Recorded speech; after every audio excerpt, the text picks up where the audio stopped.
नमस्कार, स्वागत है आप सभी का छत्तीसगढ़ के खास बुलेटिन में और मैं हूं आपके साथ मुस्कान।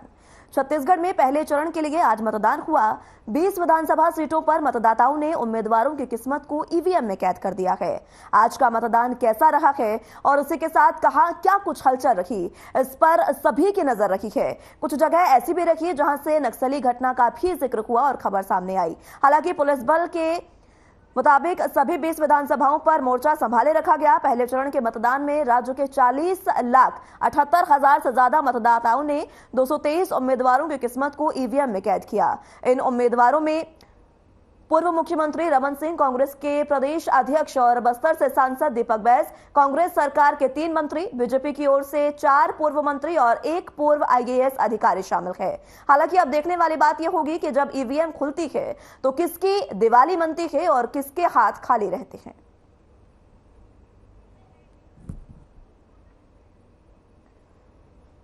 तो आपको बता दें कि छत्तीसगढ़ में पहले चरण का मतदान संपन्न हो चुका है। 20 विधानसभा सीटों पर पहले चरण में मतदान हुआ और अगला जो मतदान है वो अब 17 तारीख को होगा। लेकिन पहले चरण के मतदान में कई जगह से छिटपुट घटनाएं भी सामने आई और कई जगह से नक्सल प्रभावित घटनाएं भी सामने आई है। हालांकि पुलिस ने यह तमाम तौर पर कहा कि पुलिस बल ने सभी 20 विधानसभाओं पर मोर्चा संभाले रखा और कोई खास घटना यहां पर हुई नहीं है।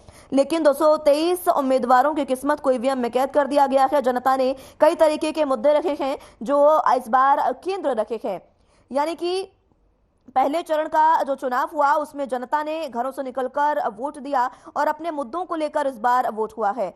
बता दें कि छत्तीसगढ़ में इस समय कांग्रेस की सरकार है और जल्द ही कार्यकाल कांग्रेस का खत्म होने जा रहा है, जिसके बाद अब जब मतदान जो होगा, मतदान के बाद जब मतगणना होगी, मतपेटी खुलेगी तो किसकी दिवाली मनती है और किसके हाथ खाली रहते हैं ये देखने वाली बात होगी, क्योंकि जनता ने अपना फैसला आज ईवीएम में कैद कर दिया है। और आज का ये जो मतदान है वो बेहद खास रहा, क्योंकि कई ऐसे दिग्गज रहे जिनकी साख आज दांव पर लगी थी। चाहे फिर वो पूर्व मुख्यमंत्री रमन सिंह हो, कांग्रेस के प्रदेश अध्यक्ष और बस्तर से सांसद दीपक बैस हो, या फिर कांग्रेस सरकार के 3 मंत्री और बीजेपी की ओर से 4 पूर्व मंत्री और 1 पूर्व आईएएस अधिकारी। ये जो तमाम लोग हैं इनकी किस्मत आज दांव पर थी और साख दांव पर थी, जिनका फैसला जनता ने ईवीएम में कैद कर दिया है। और आपको बता दें कि ईवीएम में कैद होने के बाद अब जल्द ही अगले महीने नतीजे आएंगे और नतीजे आने के बाद किसकी दिवाली मनती है और किसके हाथ खाली रहते हैं ये देखने वाली बात होगी, क्योंकि सभी पार्टियों ने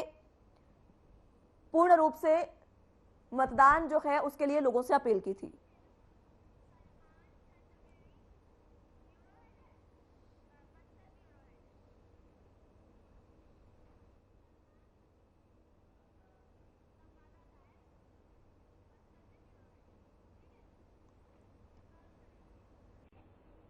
इसी पर हमारे साथ ज्यादा जानकारी के लिए बस्तर से ब्यूरो हेड सलमान मौजूद हैं। सलमान, जिस तरीके से आज चुनाव हुआ, मतदान पहले चरण का हुआ, किस तरीके का ये मतदान रहा पूरे दिन में, किस तरीके की जानकारी, क्या कुछ अपडेट आपके पास?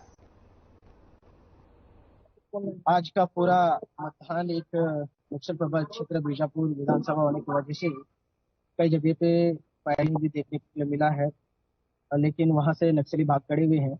हमारे जवान जिस तरीके से यहाँ से कलेक्टर साहब ने तैनात करके रखे हैं उस अनुसार देखा जाए तो यहाँ पे कहीं पे भी ऐसा नहीं लगा कि शांतिपूर्वक चुनाव हुआ है। हमारे साथ कुछ लोग जुड़े हुए हैं, कहीं पे भी गोलीबारी हुई है लेकिन किसी को कोई नुकसान नहीं पहुंचा। सुनाई में ऐसे आश्वासन के साथ देखा जा रहा है कि उनके भी डब्बे दिखाई देते हैं, वहां पे भी लगातार देखे ढूंढे, लेकिन ऐसा बताया जा रहा है कि लेके उन लोग फरार हो गए हैं ऐसा करके। सलमान, कई घटनाओं का आपने जिक्र किया है, लेकिन इन घटनाओं के बाद भी क्या जनता घरों से निकली? लगभग बस्तर की अगर बात करें तो कितने फीसदी मतदान हुआ है पूरे दिन में? जी, यहाँ पे अगर हम बात करते हैं कि इस घटना के बाद भी लोगों में जो डर का रेश होना चाहिए था वो कुछ ही देर तक था, लेकिन जहाँ पे जवानों की तैनाती देखकर लोगों के अंदर एक भरोसा वाला बात आई है, जिसमें से लेकर लोग भरोसा करके फिर से मतदान के लिए लोग जमा हुए हैं और आए भी हैं और अपना मतदान का जो गिनती वोट होता है उसे देकर लोगों ने ये साबित कर दिया है कि जो बैग का जो डर का जो यहाँ पे माहौल चल रहा था उसको कहीं ना कहीं दबाया जा रहा है। लोगों के द्वारा एक अफसोस दिखाई दे रहा है कि इस बार का जो मतदान है, जो चुनाव होने जा रहा है वो थोड़ा सा एक रोमांचक चुनाव हुआ है। यहाँ पे कितनी भी डर भय का जो माओवादियों के द्वारा था वो सबको दबाते हुए लोगों ने आगे आकर अपना वोट दिया है और क्योंकि जो समय था उन्होंने अपने बहुमूल्य वोट का जो समय होता है उसे उन लोग समझा।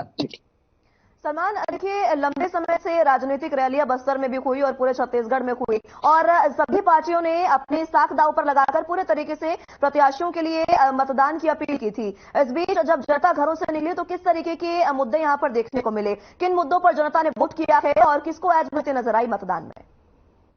जी,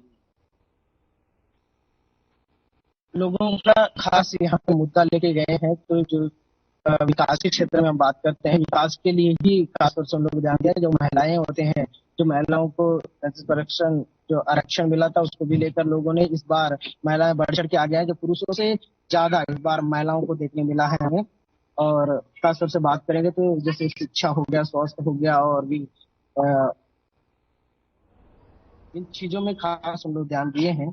और इस बार उनका कहना है कि जो भी हमारा प्रत्याशी होगा वो हमारे लिए ही काम करेगा, हमारे लिए खड़ा रहेगा। जहाँ पे भी रोड शिक्षा की बात करें तो इस बार की जहाँ तक भी अंदरूनी क्षेत्र के जगह है जहाँ रोड नहीं है वहां तक अभी स्वास्थ्य की सुविधाएं पहुंचे और 108 की जो सुविधा होती है वहां तक अंदर तक पहुंचे। ऐसा उनका एक मुद्दा लेकर उन लोग आगे बढ़े हैं। इस बार जो रोमांचक चुनाव में जिस भी प्रत्याशी को ये लोग चुनेंगे उनके हित के लिए होने के लिए काम करने वाला एक प्रत्याशी हो, ऐसा उनका मंशा और मानना है। जी। कांग्रेस के कई दिग्गज इस दौरान मैदान में रहे थे जब चुनावी रैलियां की गई और कांग्रेस छत्तीसगढ़ को एक मॉडल के रूप में प्रस्तुत करती है। अगर किसी भी राज्य में देखा जाए या केंद्र में देखा जाए तो मॉडल के रूप में कांग्रेस छत्तीसगढ़ को प्रस्तुत करती है, क्योंकि कृषि का यहाँ पर काफी ज्यादा कांग्रेस ने बढ़ावा दिया है और कई ऐसे कार्य कांग्रेस के रहे हैं। क्या कांग्रेस का छत्तीसगढ़ को मॉडल के रूप में प्रस्तुत करना छत्तीसगढ़ में इसकी किस तरीके की साख देखने को मिली? जी, खासतौर से हम लोग कांग्रेस की बात करते हैं तो यहाँ पे वो लोग एक और जैसे चुनाव के एक दिन पहले एक और घोषणा पत्र निकाले गए हैं। जैसे बीजेपी का निकाला गया था कि 3100 धान का जो समर्थन मूल्य दे रहे थे उससे बढ़कर तो हम लोगों ने जो कहा सो किया। हमारे यशस्वी मुख्यमंत्री ने सबसे पहले तो कर्जा माफी किया था, उसके बाद 2640 रुपया हर एक किसान के खाते में गया, वन पट्टा भी था, और उसके बाद जो मतलब सबूत के साथ ही किया है। इसी वजह से जगह पर आत्मनिर्भर स्कूल खुला है जहाँ पर इंग्लिश मीडियम का पढ़ाई चालू हुआ है। जी। सलमान, जिस तरीके से आपके साथ ये लोग मौजूद हैं, ये बता रहे हैं, खुद कांग्रेस कार्यकर्ता हैं, वो बता रहे हैं कि किस तरीके से कांग्रेस ने कार्य किया है, लेकिन क्या कांग्रेस के ये कार्य धरातल पर देखने को मिले हैं? जनता ने जिस तरीके से आज मतदान किया, मुद्दे क्या रहे हैं जनता के, क्योंकि कांग्रेस कार्यकर्ता खुद वहां पर मौजूद रहे होंगे, जरा जानिए कि आखिर किस तरीके से जनता ने उनको इस बार मतदान किया होगा, उनके समर्थन में किस तरीके का मतदान आज रहा है? आज जनता सब जगह पे मतदान में आप लोग रहे होंगे, किस तरीके का समर्थन जनता ने आप लोगों को किया है और किस तरीके का मतदान रहा? मतदान बहुत अच्छा रहा। मैं जिस क्षेत्र में रही उस क्षेत्र का मतदान तो बहुत अच्छा था। जैसे कि जहाँ पर 300 वोट गिरना था वहाँ 400 गिरा है, कहीं 500 गिरा है, जहाँ पर हम उम्मीद नहीं किए तो वहाँ 900 वोट गिरा है। तो ये से लगता है कि कांग्रेस के प्रति बहुत ज्यादा रुझान है और ये रुझान देखकर ऐसा लगता है कि कांग्रेस इस बार जीतेगी। और वो देखने को ये भी मिला है कि जो हमारे माननीय विधायक जी हैं, 2 साल कोरोना में चला गया, लेकिन 3 साल में उन्होंने बहुत बड़ी बड़ी विकास के कार्य किए हैं। जो मूलभूत समस्याएं तो मेन रहता है और मूलभूत समस्याओं को पूरा करने का काम। मैं ये समझती हूँ कि लगभग 20-25 वोट से हमारे विधायक जीतेंगे और छत्तीसगढ़ में भी हमारे विधायक आएंगे, ये तो आप लोगों को भी मालूम है। और मैं ये भी जान रही हूँ कि हर जगह कांग्रेस का समर्थन बहुत ज्यादा है। पब्लिक भी समर्थन कर रही है, युवा वर्ग समर्थन कर रहा है, साथ में हमारी महिला बहनें समर्थन कर रही है, ये देखने को मिल रहा है। सलमान, देखिए बहुत ज्यादा कहा जा रहा है कि समर्थन कांग्रेस का हुआ है, लेकिन कांग्रेस को ये कहा जा रहा है, कांग्रेस खुद ये कहती है कि नक्सल प्रभावित जो क्षेत्र है उनको हमने वहां से नक्सलवाद खत्म करने का काम किया है। लेकिन आज की अगर बात की जाए, चुनाव में भी नक्सल की कई गतिविधियां देखने को मिली, तो इसको किस तरीके से कम किया जाएगा? जनता अगर समर्थन करती है तो किस तरीके का वायदा अगर दोबारा सरकार आती है तो नक्सल को लेकर किया गया? अगर नक्सली का यहाँ पर सबसे ज्यादा देखा जा रहा है और इस तरीके से अगर उत्पात मचाते जाएंगे लोग तो किस तरीके से अगर आपको सोचेंगे और फिर से नक्सली किस प्रकार से आपको किया? देखिए, शासन और प्रशासन मिलके जितना हो सके विकास का काम कर रहे हैं। इससे लोग आज शहर की ओर आ रहे हैं, ये तो देखने को मिल रहा है। तो मैं समझती हूँ कि यदि शिक्षित हो जाएंगे तो इस क्षेत्र से दूर हो जाएंगे। नक्सलियों का जो परेशानी जो उत्पात मचा रहे हैं, इसको किस तरीके से करेंगे? शिक्षा लाके और विकास करके। ठीक है, देखिए शिक्षा को बढ़ावा देने की बात कही जा रही है, लेकिन इस तरीके के दावे बीजेपी भी करते नजर आ रही है, तो किस तरीके से अलग हो सकता है सलमान? क्योंकि आज का जो पूरा मतदान रहा है वो हालांकि अभी अंदाजा लगाना सही नहीं होगा कि कितना किसकी एज में रहा, लेकिन ये जाहिर सी बात है कि जनता ने घरों से निकलकर मतदान किया है, और जब इस तरीके से जनता जागरूक हो रही है मतदान को लेकर, तो जाहिर सी बात है कि जनता इसलिए भी जागरूक है कि किसकी सरकार बनानी है और किसकी नहीं। ऐसे में किस तरीके की उम्मीद कांग्रेस कार्यकर्ताओं के मन में? जी, हमारे साथ एक जनता जो कि कांग्रेस के जिलाध्यक्ष बीजापुर के जुड़ी हुई है, उनसे भी हम लोग सवाल करते हैं कि वो किस तरह से यहाँ पे विकास करते हैं, और अगर उनकी अगर सरकार आती है तो वो नक्सलियों को किस तरीके से यहाँ से जो नक्सलियों का उत्पात है उसे कैसे खत्म करेंगे। उनसे भी हम लोग खास बातचीत करेंगे, उनसे भी जानते हैं कि किस प्रकार से यह लगे हैं। जो विजय झाड़ी जी, हम लोग पूछते हैं उनसे, जी जी, अगर यहाँ पे नक्सलियों का इस प्रकार से जैसे चुनाव के समय में भी वे यहाँ उत्पात मचा रहे हैं, तो चुनाव बहिष्कार का जो पर्चा के साथ चुनाव बहिष्कार कर रहे हैं, उसको लेकर आपको सवाल पूछते हैं कि किस प्रकार से अगर ऐसे ही माहौल रहेगा तो कैसे करेंगे जनता, किस प्रकार यहाँ पे वोटिंग के समय में ऐसे उत्पात मचा रहे हैं। जब विकास और जो शिक्षा और स्वास्थ्य की सेवाओं को अगर पूर्ण रूप से किया जाए तो ये सब चीजों का समाधान हो सकता है। और आज का जो चुनाव था, आप लोग भी सभी जगह पे थे, कितने आपको वोट गिरे होंगे और किस तरह का समर्थन था आप लोगों का? घोषणा पत्र जो यहाँ पे शपथ पत्र के माध्यम से दिया गया है, किस प्रकार से यहाँ पे देखने को मिला है और कैसा था? माननीय प्रदेश अध्यक्ष अमित जोगी जी ने हाईकोर्ट में जाकर शपथ पत्र में 10 कदम गरीबी खत्म के नाम से हम लोगों ने मैदान में उतरा था, और बहुत अच्छा जन समर्थन मिला है, और कोशिश ये है कि हम इस विधानसभा को निकाल। और 10 कदम जो गरीबी खत्म की जो आप लोगों ने शपथ पत्र पे लिखा है, वो क्या क्या होंगे और किस प्रकार के 10 कदम होंगे जिसमें पूरी गरीबी खत्म होने जा रही है?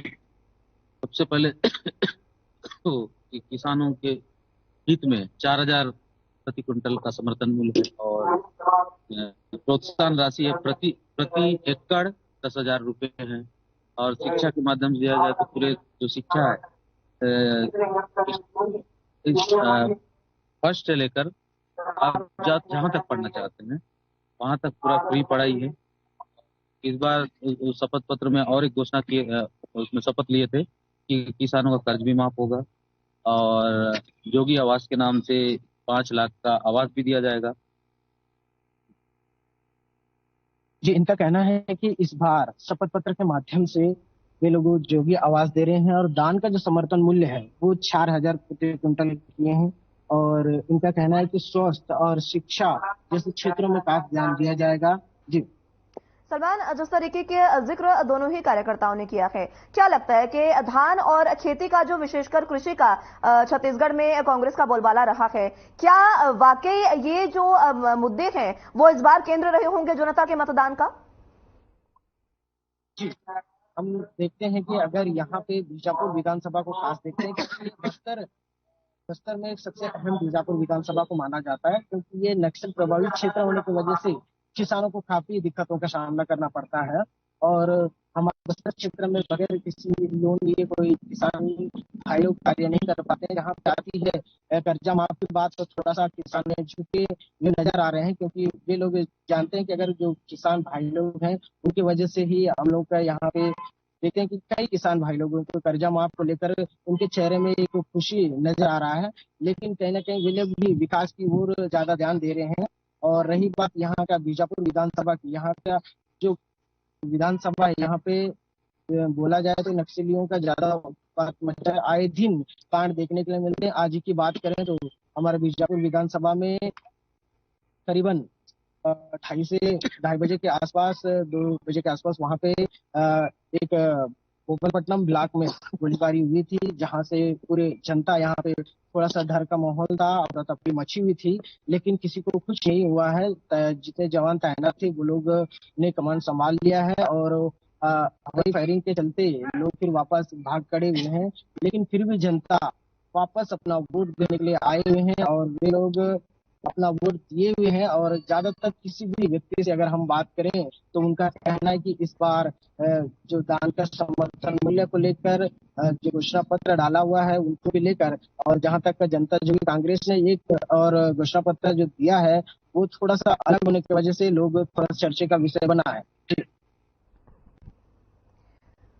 सलमान, जिस तरीके से आज का ये जो जिस तरीके से आपने घोषणा पत्र का जिक्र किया, घोषणा पत्र में कई वादे किए गए हैं, वो वादे क्या वाकई भरोसा बने हैं जनता का? अ, जो घोषणा पत्र आप लोग दिया है, शपथ पत्र। जो शपथ पत्र आप लोगों ने बना के दिया है, वो शपथ पत्र में क्या वाकई जनता को भरोसा हुआ? बिल्कुल, इस बार शपथ पत्र पर जनता ने भरोसा भी किया, और इसको लेके पूरे विधानसभा में इस शपथ पत्र को लेकर चर्चे में है कि फर्स्ट टाइम कोई ऐसी पार्टी है जो शपथ पत्र लेके मैदान पे। सलमान, जिस तरीके से हमने बार बार जिक्र किया, नक्सल की हम बात कर रहे हैं, नक्सल प्रभावित क्षेत्र बसर और बीजापुर माना जाता है, लेकिन ये जो स्थितियां यहाँ पर रखी हैं, आज पूरा दिन अलग अलग तरीके की घटनाएं होती रही, बावजूद इसके आम जनता घरों से निकली है और मतदान किया है। जाहिर सी बात है कि जनता जागरूक है, लेकिन इस बीच जो सुरक्षा व्यवस्था थी उसको लेकर भी पुलिस विभाग की तारीफ करनी होगी कि किसी भी तरीके की कोई घटना नहीं हुई है और पूरे तरीके से व्यवस्थाएं चाक चौबंद रखी है। ऐसे में आम जनता के मन में भी यह भरोसा रहा कि वो घरों से निकल सकते हैं। लेकिन नक्सल जो प्रभावित इलाका है बहुत लंबे समय से है, इसको खत्म करने के लिए बीजेपी ने भी कई दावे किए हैं। वो क्या दावे हैं, उनके बारे में भी बताएं।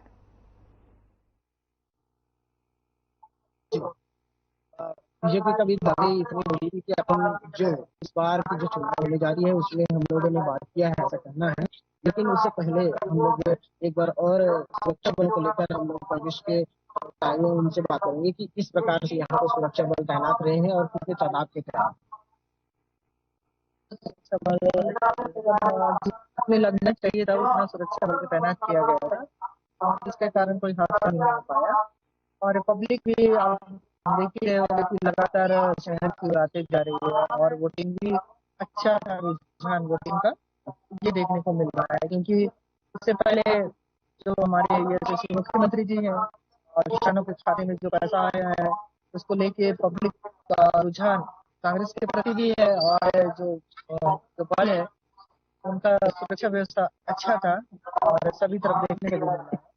खासतौर से अपन महिलाओं के लिए जब बात करते हैं तो आज वोटिंग का समय था, हर तरफ पे अफरा तफरी मची हुई थी। क्या महिला लोग अपने आप को सुरक्षित महसूस कर रहे थे अगर जाके अपना वोट दें? महिलाएं सुरक्षित है, और मैं ये समझती हूँ कि महिलाएं सुरक्षित है, तभी तो इतनी तादाद में महिलाएं आज आई थी और अपना वोटिंग करी है, क्योंकि उनको मालूम है कि मत का प्रयोग करके सही आदमी का चयन करे, और सही आदमी का चयन कर रही है।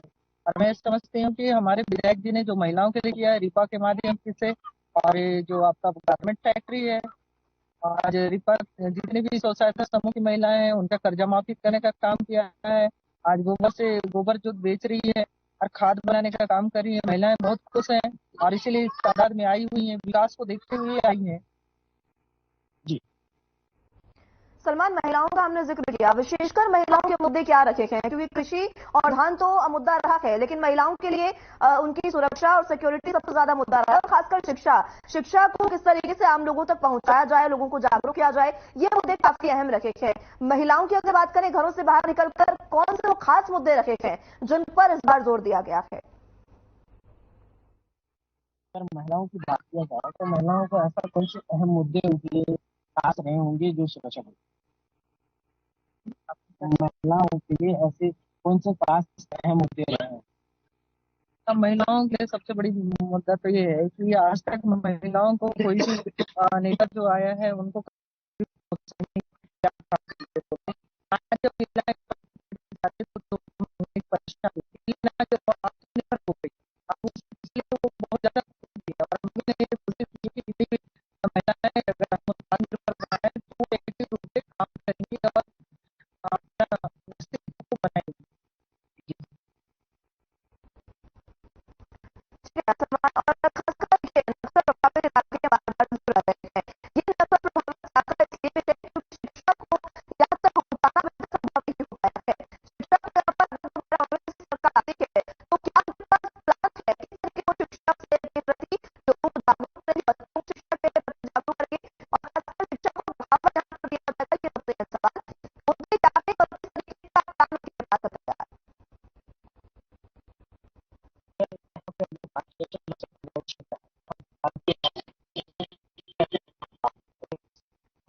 प्रोत्साहित करेंगे कि जो शिक्षा के क्षेत्र में वो लोग बढ़ोतरी देने के लिए आप लोग किस तरीके से प्लान यहाँ पे अगर आप लोग वापसी करते हैं तो?